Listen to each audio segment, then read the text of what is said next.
உன்னை தெய்வம் என்பதா குருநாதன் என்பதா என்னை பார்த்து பார்த்து வளர்ப்பதனால் அன்னை என்பதா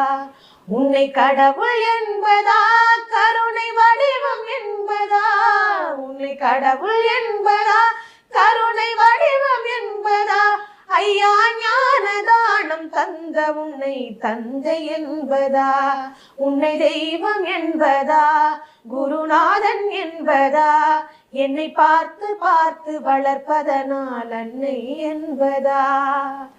சேரும் செல்வம் எல்லாம் உன் அருளன்றோ பாடும் பாடல் எல்லாம் உன் தயவன்றோ சேரும் செல்வம் எல்லாம் உன் அருளன்றோ